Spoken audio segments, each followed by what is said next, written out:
इतनी रात को कौन आया होगा? कहीं उन्होंने सुन लिया तो जाग न जाए आवाज सुनकर। उसने हाथ पूछे और फिर धीरे से लालटेन उठाया। वो सावधानी से कदम बढ़ाती हुई दरवाजे के पास चली गई। दरवाजा खुला। सामने खड़ा था एक नौजवान। लालटेन की रोशनी में राधिका ने देखा बारिश की बूंदें उसके गीले बालों से टपक रही थीं। लंबा कद और आंखों में हल्की थकान के साथ एक अजीब आकर्षण था। राधिका ने पहली बार उसकी ओर देखा और एक पल के लिए वक्त जैसे रुक गया। कौन चाहिए आपको? मैं डॉक्टर करण। मैं पास के गांव से आया हूं। एक मरीज को देखने गया था, लौटते वक्त रास्ते में फंस गया। बारिश बहुत तेज है, सोचा यहां कुछ देर रुक जाऊं। जी। करण ने राधिका को निहारा। वो एक बेहद खूबसूरत महिला थी। लंबे काले बाल, शरीर से लिपटी साड़ी।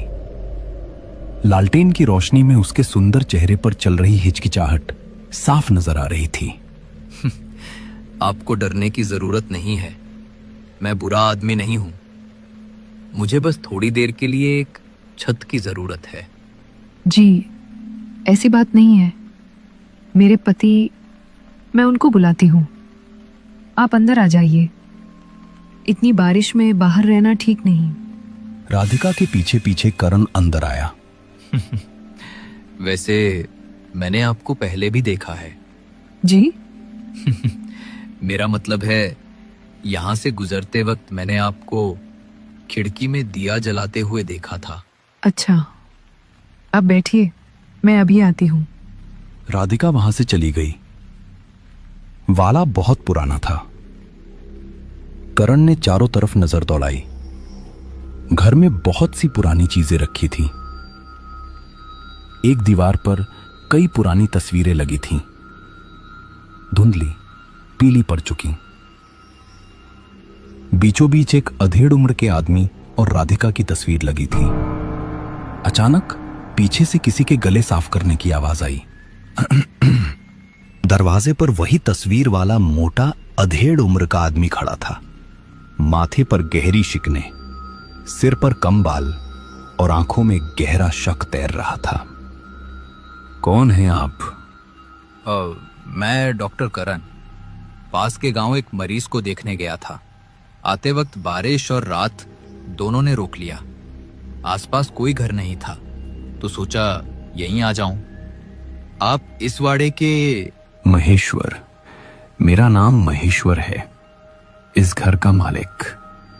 और जिसने दरवाजा खोला वो मेरी पत्नी राधिका है।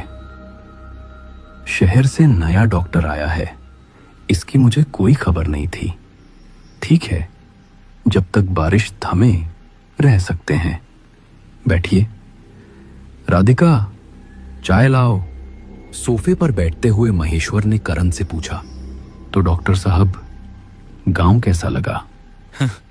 अजीब सा, सुंदर भी है और रहस्यमय भी।